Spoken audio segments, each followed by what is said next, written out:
Salve Maria, sou servo missionário Roberto. Mais uma reação aos vídeos aqui do Dr. Lucas Bonzoli, né? Que não cansa de perseguir a igreja. Sabe mais que o magistério, né?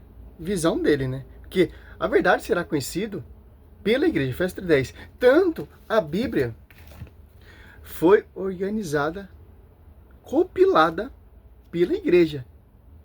Novo Testamento. A pregação oral, não de protestante, mas dos apóstolos, que está sob o pastoreio da Quefas, uma só igreja, um só pastoreio. Que a igreja que vai nos apresentar a verdade. Primeiro os apóstolos pregaram e depois escreveram. E uma observação, os apóstolos usavam a Septuaginta, a Bíblia completa. O cano judaico, eles tiraram o 7. Por quê? Eu vou fazer um vídeo mais para frente falando sobre isso, porque para não judeus se converter a Cristo. Por isso que eles tiraram os 7 livros. Para não judeus se converter, porque tem muita revelação da profecia do Emanuel. Para não judeus se converter e saber que é Jesus Cristo que está na profecia, eles tiraram esses 7 livros. É simples entender isso.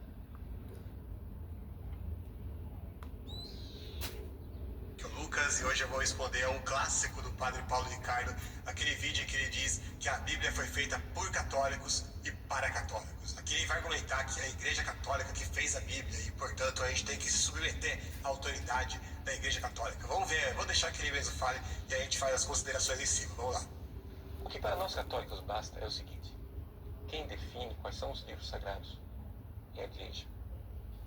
Por quê? Porque foi esta mesma igreja quem definiu os 27 livros do Novo Testamento. A pergunta é, por que os protestantes aceitam a autoridade da igreja que definiu os 27 livros do Novo Testamento, mas não aceitam a autoridade da mesma igreja que definiu os 46 do Antigo? Não tem lógica nenhuma. Ora, se você diz, eu não aceito a autoridade do magistério que definiu os 46 do Antigo Testamento, por que razão você aceita os 27? Baseado em quê? Em que argumentos? Em que autoridade? Ele literalmente acha que foi a Igreja Católica Romana que definiu o cânon do Antigo Testamento. Olha aí, olha só, gente, né? É brincadeira mesmo, né? Porque se a gente falar para Paulo, vamos ver, em primeiro lugar, a gente sabe que o próprio Senhor Jesus citou o Antigo Testamento como escritura inúmeras vezes. Para Jesus citar algum livro do Antigo Testamento, Daniel, por exemplo, e dizer como diz a escritura, então tinha que existir um cânon na época dele, onde Daniel fosse considerado escritura. Porque se não existisse nenhum cânon dos judeus, então ele não ia ter como saber o que era escritura e o que não era. E o próprio Paulo vai dizer aqui explicitamente que foi justamente aos judeus que foram confiadas as palavras de Deus nessa época do Antigo Testamento. Vamos ver o que ele vai dizer aqui. Romanos 3, 1 a 2. Vai dizer: que vantagem há então em ser judeu? Ou que utilidade há da circuncisão? Muita em todos os sentidos. Principalmente porque aos judeus foram confiadas as palavras de Deus. De qual época que ele está falando isso? Justamente no Antigo Testamento, porque a revelação ela foi dada aos judeus. Aos judeus foram confiadas as palavras de Deus. Então cabia a eles reconhecer. E é justamente por isso que já... Mas esses mesmos judeus que foi dada a revelação desprezaram Cristo. Olha só, aqui ele já começa fazendo um malabarismo. O diácono já te respondeu, já te refutou sobre essa questão. Simples, tem 2 cânones. Tem um cânonos que os apóstolos usavam, que é a Septuaginta, e tem um cânico judaico que os judeus usavam, que tem os 66 livros. Os cânones católicos têm 72 livros. Olha só que interessante, uma aula simples para você entender. Sim, claro que existia o Velho Testamento, mas não existiu o Novo. A autoridade da igreja, olha só que interessante, que organizou. Olha só, colocou o Velho e o Novo Testamento. Que o magistério tenha autoridade para fazer esse respaldo, como diz o padre Paulo Ricardo. Mas o Lucas Bonzoli questiona. Ah, não foi os católicos, etc. Sim, foi com São Jerônimo, amando o Papa Damas. Olha só. É simples, cara, entender isso. Tudo começou antes de Cristo. Os judeus tinham livros que era sagrado para eles. Os livros de Moisés, por exemplo, os judeus até hoje seguem esse cano, certo? judeus não tinham um cano estabelecido de quais eram os livros sagrados. Não existia um documento judaico que dizia esses são livros sagrados e inspirados. Obviamente, ao longo de mais de 1000 anos da região judaica, esses canos foram ficando diferentes, dependendo da região eles estavam. Olha só que interessante. Não tinha um cano definido ainda, que era inspirado. Quem definiu isso? Foi os protestantes, então. Foi o fundamento de homens? Não, o magistério. Olha só. E começa a surgir algumas diferenças no cano dos judeus. Aqui, basicamente, a gente está falando do Antigo Testamento, escrito padrão dos judeus. Ele chama de Tanakh, ó. Por exemplo, isso aqui,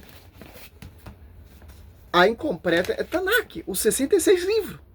A Septuaginta tem os 72 livros, que foi compilado e orientado pela igreja, oficializado. É inspirado. Ó, a Tanakh, que era uma referência que um pouco genérica, ó, para se referir aos livros que tinham sido escritos em hebraico ou então aramaico. Era basicamente o cano mais comum utilizado pelos judeus, até mesmo no período de Jesus Cristo. Os livros que faziam parte da Tanakh nós chamamos protocanônicos. Protocanônico é o primeiro cano que os judeus utilizavam. Protocanônicos, antes que os escritos dos judeus ele havia sofrido entre os séculos 3 e 1 antes de Cristo uma tradução para o grego kainé, que é uma variação de grego. Essa variação ele chama de Septuaginta.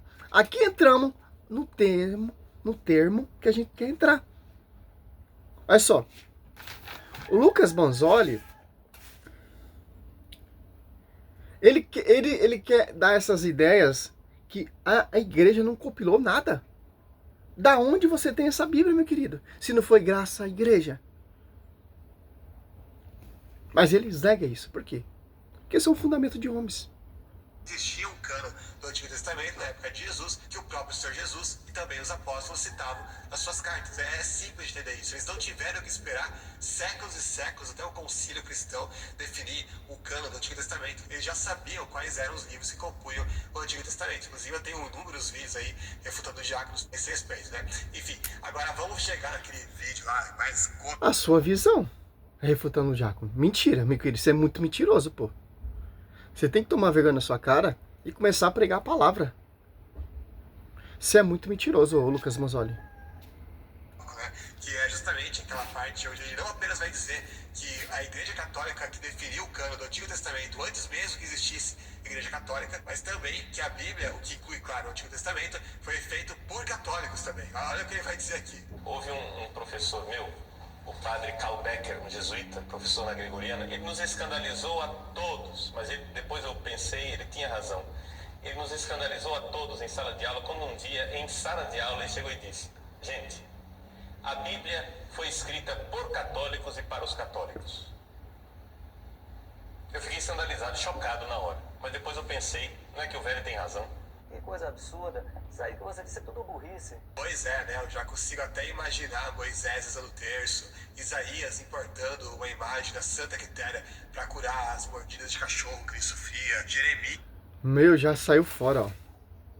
A Septuaginta tem uma leve diferença, porque ela possui 7 livros a mais em relação a Tanakh, ó. A Tanakh são o cano judaico, que eles tiraram 7. Por que eles tiraram 7? Porque para não judeus se converter, para não judeus entender a profecia, a vinda de Cristo. Olha só. Vamos entender aqui, ó. Ó, é um resumo que eu tenho aqui, que acala a boca desses caras. Quando foi definido isso? Olha só. Aqui é muito interessante, ó. A Septuaginta são os livros protocanônicos, ou seja, os da Tanakh mais 7 livros. Esses 7 livros, ele tem o nome de deuterocanônicos. Porque deuterocanônico vem do grego, que significa segundo e o segundo cano estão. Você tem a Tanakh com os protocanônicos e a Septuaginta com os deuterocanônicos. Olha só, então estamos falando do Antigo Testamento, que é basicamente a diferença. Quais são os 7 livros que tem na Septuaginta, mas não tem na Tanakh. Olha, a diferença é essa. O Novo Testamento é idêntico aos protestantes. Só o Velho Testamento, a Tanakh que não. Porque eles tiraram os 7 livros.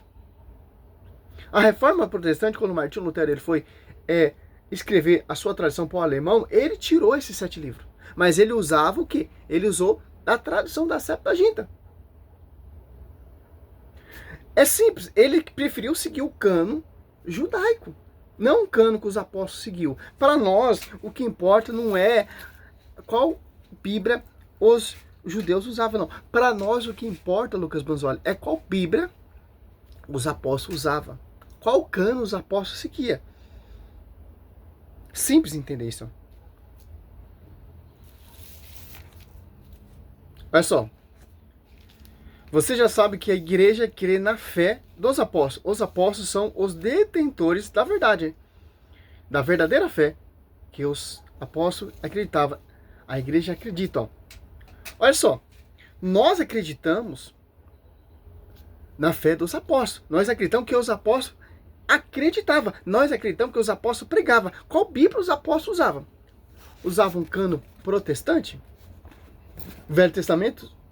Tiraram 7? Ou um cano da Septuaginta? Que é completa. Os apóstolos usavam a Bíblia completa.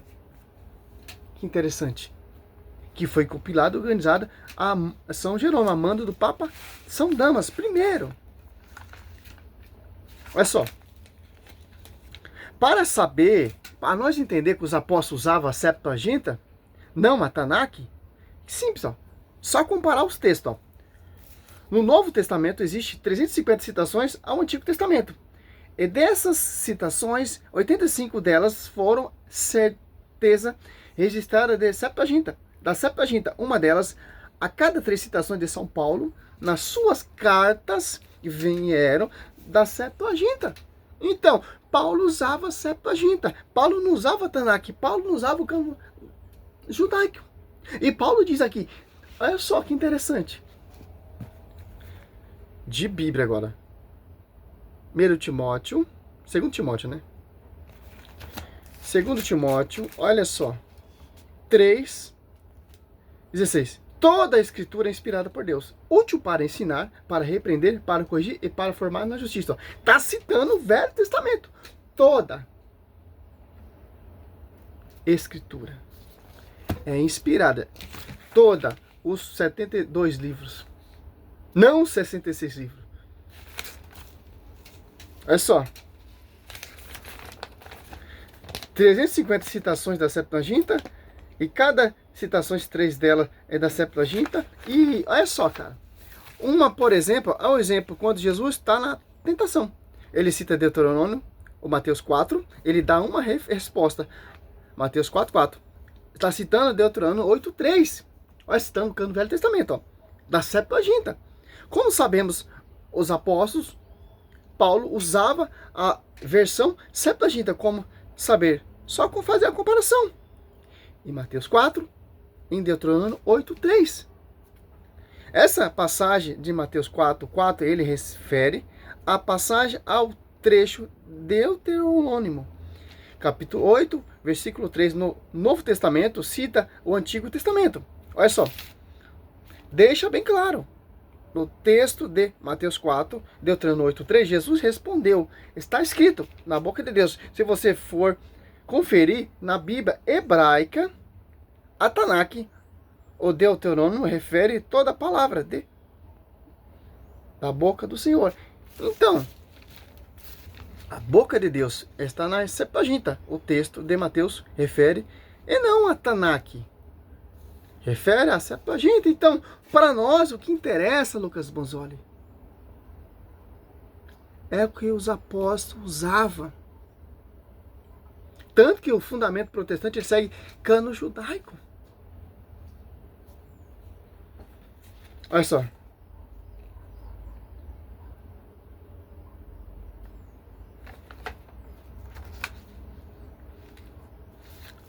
Aqui, ó. Isso vai acontecer lá no ano 382, no Concílio de Roma, através da mão do Papa Damas I, muito mais antes do Concílio de Trento. E nesse concílio já fecha quais são os livros da Bíblia, incluindo também os 7 livros deuterocanônicos, todos sempre. Olha só, a igreja não segue o cano judaico. A igreja segue a tradição dos apóstolos. Para nós não importa se os judeus usavam a Tanakh, o importante saber que os apóstolos usavam a Septuaginta. Teve um concílio que já definiu. 382, Concílio de Roma, através das mãos do Papa São Damas. Ele chama São Jerônimo de Stridame para compilar, organizar os Velho Testamento. Olha só que interessante. Olha só, na bula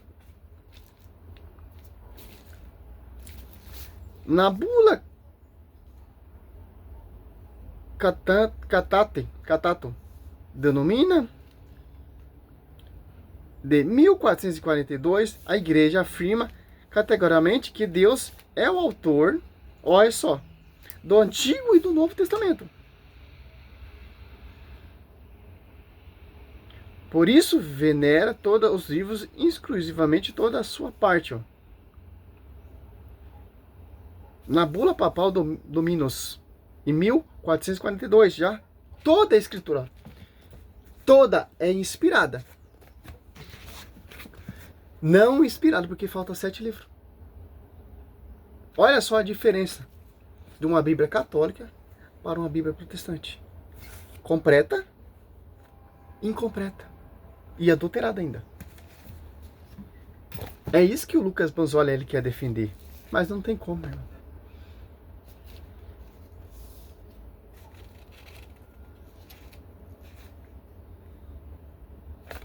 Olha só, para finalizar aqui, não vou seguir muito, que já é 3 minutos, é uma leve estudinho para você entender. Ó. Depois de todas essas referências, nasce Martinho Lutero, e aí vai se tornar monge, e se rebela, criando as 95 teses. Aí em 1522 ele resolve iniciar a tradução de sua própria Bíblia para o alemão, utilizando como referência, olha só, a Vulgata Latina de São Jerônimo. Em 12 anos depois, Lutero, enfim, publica a sua Bíblia com uma parêntese. Ele tirou os 7 livros do Antigo, tirou os 7 livros, inclusive o livro de Tiago. Ele fala que o livro de Tiago é a carta de palha, porque para formar a sua doutrina, somente a fé. Lutero teve coragem de alterar um trecho da Sagrada Escritura. Ele mesmo assume isso. Na carta de São Pedro aos Romanos, ele acrescenta uma palavra em alemão. Significa somente para negar a sola Escritura, ó, para justificar somente a fé. Ó. Romanos 3:28. Essas palavras não existem no original. Ele acrescentou simplesmente porque ele acreditava que isso era a intenção de São Paulo. Ó. Fez todo um roteiro aqui, ó. É simples, cara. Como você entende? O protestantismo, ele é uma farsa. Ele é contra o magistério. Dias rezando pro santo da cabeça de cachorro e assim por diante, né? É uma maravilha. Realmente, todos os autores da Bíblia eram católicos e escreveram para católicos também, né? Porque a gente sabe que, como 3/4 da Bíblia é só de Antigo Testamento, a maioria dos livros e a grande maioria do conteúdo, ele disse que a Bíblia foi escrita por católicos para católicos, então, a não ser que a Bíblia dele só tenha o Novo Testamento, a gente tem que concluir isso, né? Realmente, em Israel só tinha católico e todos os escritores bíblicos eram católicos romanos também, né? Então, assim, aqui ele está misturando com o Velho Testamento, meu querido. Martinho Lutero, quando compilou a sua tradução, ele adulterou o texto bíblico. Tá certo, Lucas Bonzoli, então, fazer isso? É isso que vocês... apologeta faz, cata um pedaço do texto, como eu mostrei um vídeo ontem aí, do catecismo, esquece de citar o outro. Porque vocês vão fazendo suas manobras. Por quê? Porque tem besta que acredita nessas doutrinas de homens e rejeita o magistério. E quem rejeita o magistério, é só que interessante, ó. Olha só, você pega em Tessalonicenses 2, Martins, a igreja de Coluna Sustentáculo da Verdade, Tessalonicenses 2, ó. 9. A manifestação do ímpio será comparada à graça ao poder de Satanás, de todo sorte de potentes sinais, prodígios enganadores. Ele usará de todas as seduções, ó. Ele usará de toda sedução, de toda malícia, de toda mentira, de toda farsa, de toda perseguição, para degrinir a igreja, para fazer aquele que tropeçar, que não cultivar o amor e a verdade, que poderia ter salvo. Olha só. Ele usará de toda sedução do mal, com aquele que se perde, para não ter cultivado o amor e a verdade, que os teria podido salvar. Por isso Deus lhe enviará um poder que os enganarem e induzirão a acreditar no erro. Para ele está certo, porque é a vontade de Deus, que desprezou a verdade, que poderia ter salvado. Desse modo serão julgados e condenados todos os que não deram crédito à verdade, mas consistiram no mal. Se você dá crédito nisso aqui, ó, que não é a verdade, que é uma mentira, ele não refutou o diácono nada. Pelo contrário, o diácono mostrou para ele no final de sua vida e provou para ele que São Jerônimo ensina. Quando ele traduziu esses 7 livros, ele falava que não era inspirado. Mas no finalzinho da Bíblia ele fala que toda a Bíblia é inspirada. Só que graça. E São Jerônimo obedeceu o Papa São Damas I da organização do cânon do Velho Testamento. O Novo Testamento já sabemos quem escreveu. Foram os católicos, foram os mártires, foram os sucessores dos apóstolos. Os arqueólogos São Lucas, que viu o próximo com São Paulo, o evangelista São Marcos, que era discípulo de Pedro, que escreveu com a pregação de São Pedro, como diz o livro de Eusébio de Cesareia. E por aí vai, pô. Simples entender isso. É simples. Salve Maria, sou missionário Céu Roberto.